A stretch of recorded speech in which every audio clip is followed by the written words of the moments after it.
Now that I've rearranged and moved my drum set, I was able to put the microphones in a much better order because I've kind of changed the kit around. And so I've got my cheat sheet here where I've labeled everything 1 through 16 for all the inputs on the snake that'll come in through the computer. So I've got my bass drums, my snare drums, then the toms, and then all of my cymbals from there. First thing that I'm going to do is I'm going to open up this program here. It's called XR Edit. It comes with the Behringer XR18. That's what I'm using as an interface.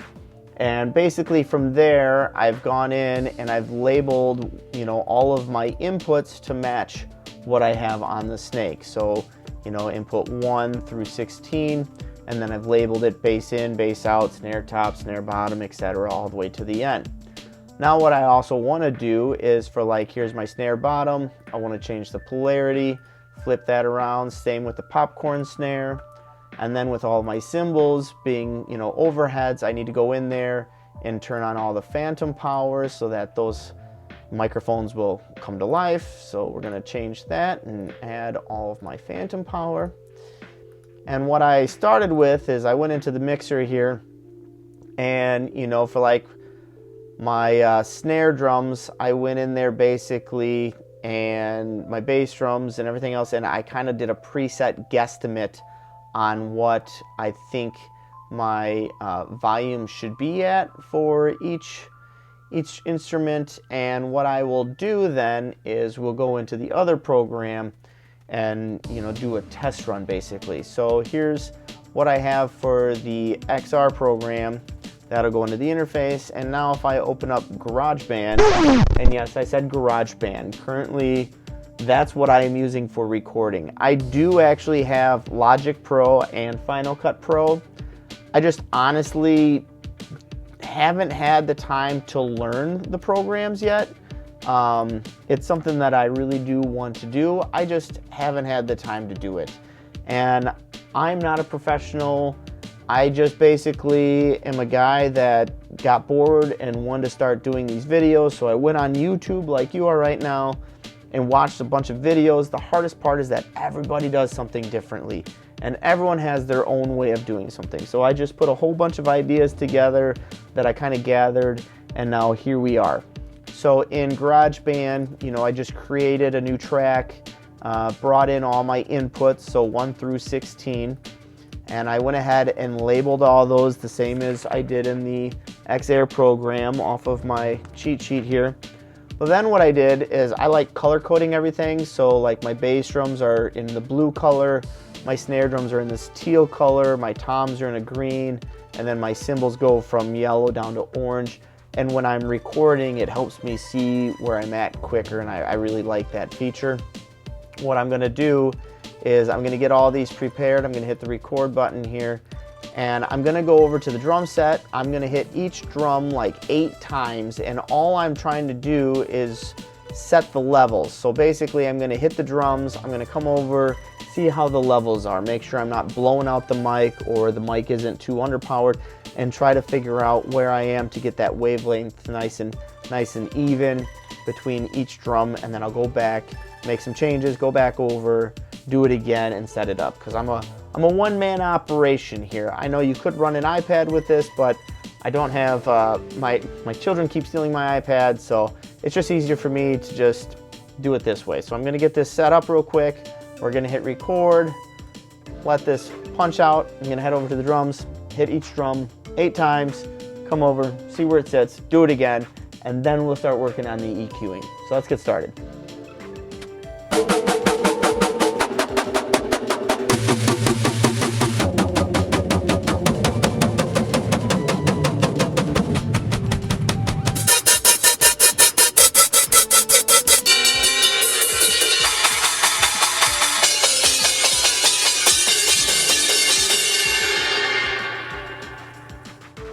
Here I'm looking at all my wavelengths, and if we zoom in, it's not the best for my overheads. They're pretty light in there, but the bass drum looks pretty fat. The snare drum definitely fat on the top. We might want to adjust that.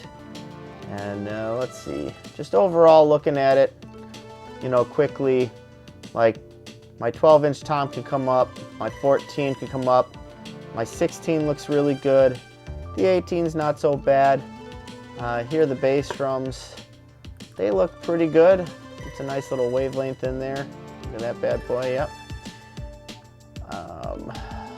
But overall, it looks like we got to adjust a couple of little things. Like I said, my overheads are really weak. Where are the hi-hats? So, here's my hi-hat left, my hi-hat right. I can make some adjustments there. And this is why I try to do them in order. I don't always do it right, which I didn't on this one, so it's kind of weird. But I'm going to make some quick adjustments. We're going to go back into the X-Air. Alright, snare drum top. Holy shit, what the hell happened there? I don't know how that got cranked up so high. I can understand why that looks like crap. Alright, so change that. My overheads, we're going to bring those up a little bit. Let's bring that up. Alright, and then what else did we say? We said, oh, my 12-inch tom and my 14 could both come up. So here's 12. Let's bring that up. And my 14, we're going to bring that up. The 15 and the 16 and the 18 were pretty good. Now those ones are running bass drum mics, so they're set up a little bit different as far as mic goes. Versus, you know, my 12 and my 14. And now let's go back in. We'll delete this. And I'm just going to go do it again real quick. So I'm going to start with, you know, the top and work my way all the way back down. So one more time.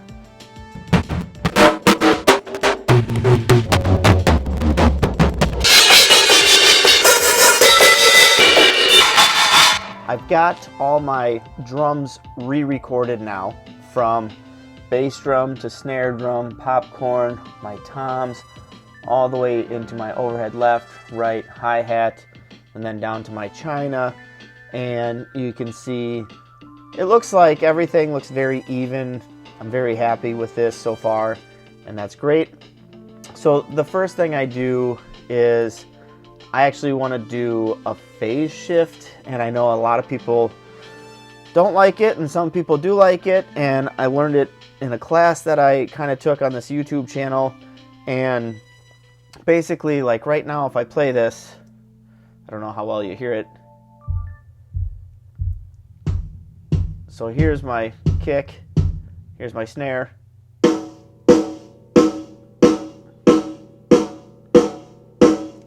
Now what I'm going to do is I'm going to zoom in real good, and I'm going to find my overheads, and what I want to do is see where the tail starts on the overhead, and then I want to go in and I want my kicks to start the same. So I just moved these over, shifted them basically so that they are aligned with my overhead. Same with if I go to my snare drum here. I'm gonna zoom in again, and I'm gonna find my two overheads, because my overheads are equal distance to that snare drum. So they should start in roughly the same spot, and there's your up. So I'm gonna move this snare over to be centered right there, and this snare drum just a little bit to right there. And now let's hear those again.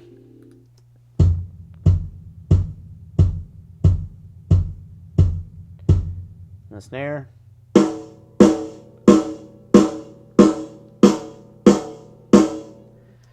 And from there, then they'll have a lot more,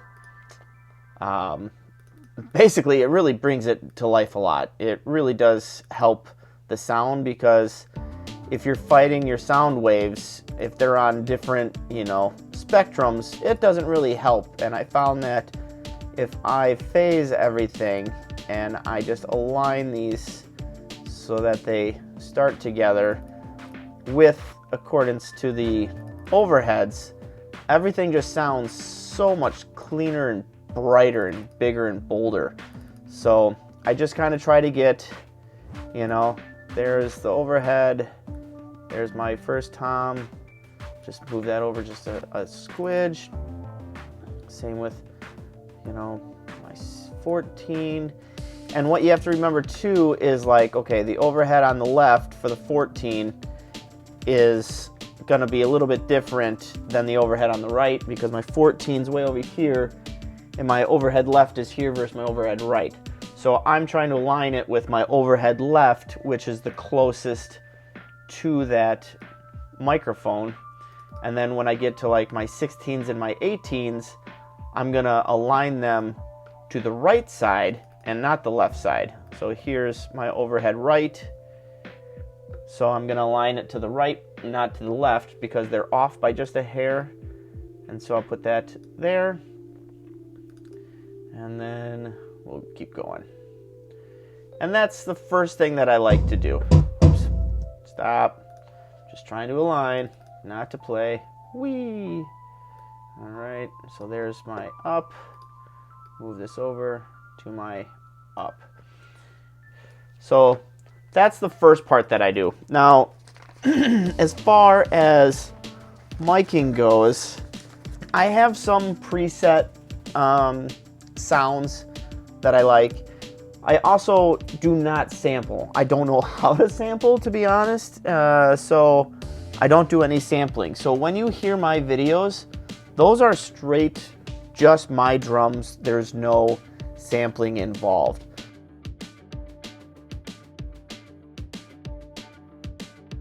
So I'm gonna go into the EQ here, and right now everything's flat, but I have a couple of saved ones. Like here I've got this one's called the Magic Kick, and here I've got this one called the Magic Kick also. And we're gonna go ahead and turn off the recording button, because once we turn this off, then we'll also see more of the levels as we play. And then what I'm gonna do is I'm gonna go ahead and we're gonna grab up here and we'll mark this yellow, and then this is gonna loop over and over. So here basically is my EQ with the Magic Kick on.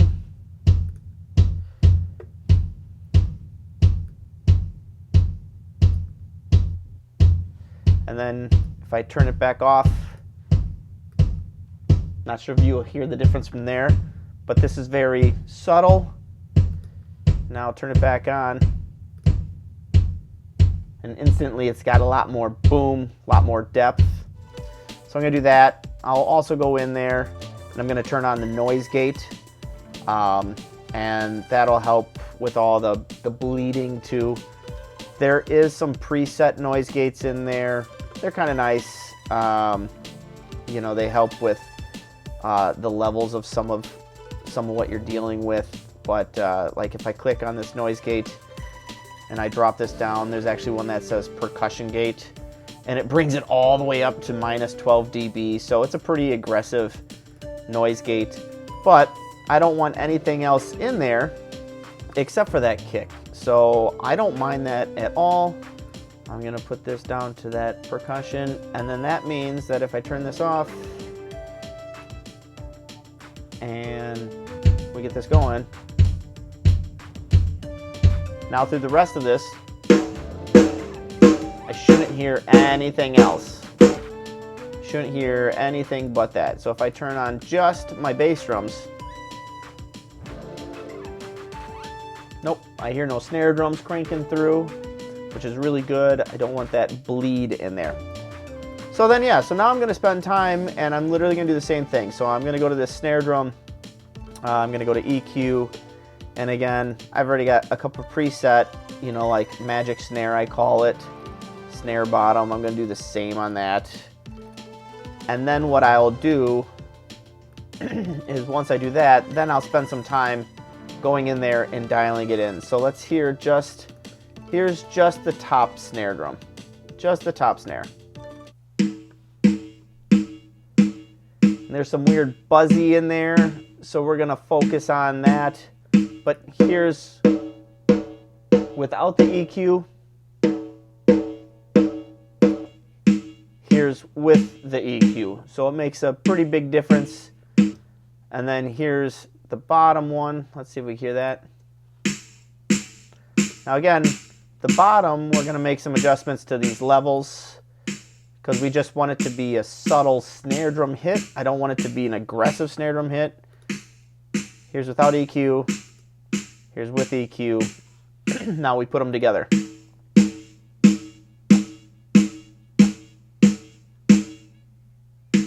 And I just got to figure out where that pinging's from. But I'm literally going to do that for everything. I'm going to go into the toms, do the exact same thing. So if I start with just this first, let's say this 12-inch tom, these I don't have any presets for. So I'm going to go in and I'm going to hit my analyzer and I'm going to see where everything comes in. And I know that this is a 12-inch tom, so I'm going to take away some of this bass. Now we're going to drop some of this middle here. Try to clean that up. And then let's bring up some of the attack of the hit.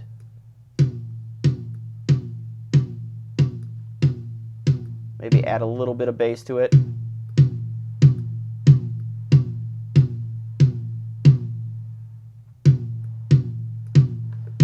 And then that's what I'm going to do for all of them. I'm going to go down to the 14, do the exact same thing. Move this yellow bar over here so it repeats. And now with the 14,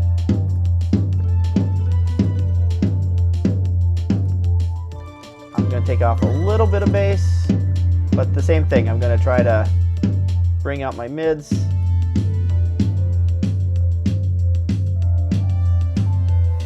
That bass is pretty dominant. I'm actually going to bring down some of that bass. And now I want to bring out some of the highs for some of that attack, the stick attack that's in there.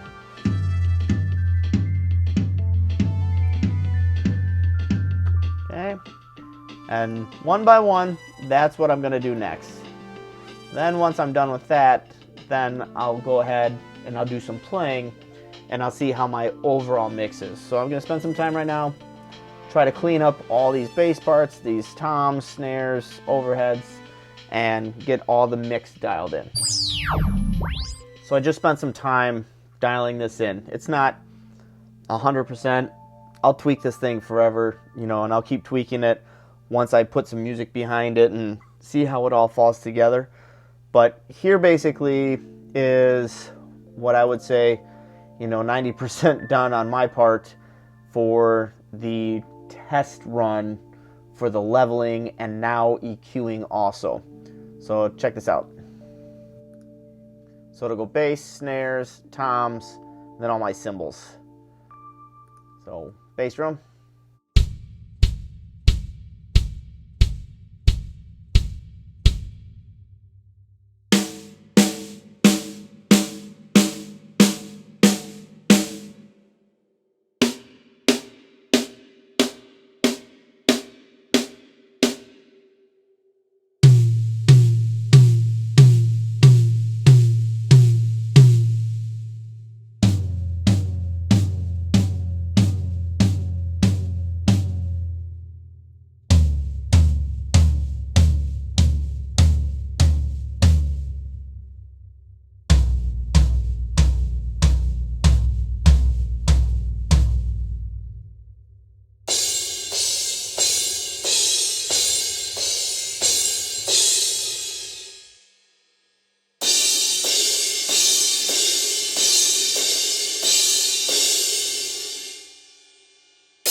So in a nutshell, that's pretty much, you know, where I'm sitting as far as tuning or EQ'ing goes. And what I'll do now is I'm going to take a second and I'm just literally going to play some drums, and then I'm going to go back in and see where all the levels are with the drums all together, and then maybe we'll try a song. But that is literally how I set up for doing all of my editing, is just like that. And once I get this saved, then I don't have to do it again. But this is me starting all over, so I thought it would be awesome if I put this video together, because it's been requested a couple of times, asking me how I do some of the stuff that I do behind the scenes. And there it is. And it's nothing special. And again, I have zero training in it other than the Academy of YouTube. So for those who do it, if you've got tips and pointers and tricks, you know, feel free to add them down below. If you are just starting off like me, and you got questions on what I'm doing, add that down below, and I'll answer all the questions that I can about how I'm doing it. But this is basically it. And then I'm gonna go in, I'm gonna put a drum on top of that, or a song on top of that, take the drums out and show you how I mix that. And if you want me to do that too, I'll do a part 2 and I'll show you how I do that. So other than that, I appreciate you watching. If you got questions, like I said, put them down below. Thanks for watching.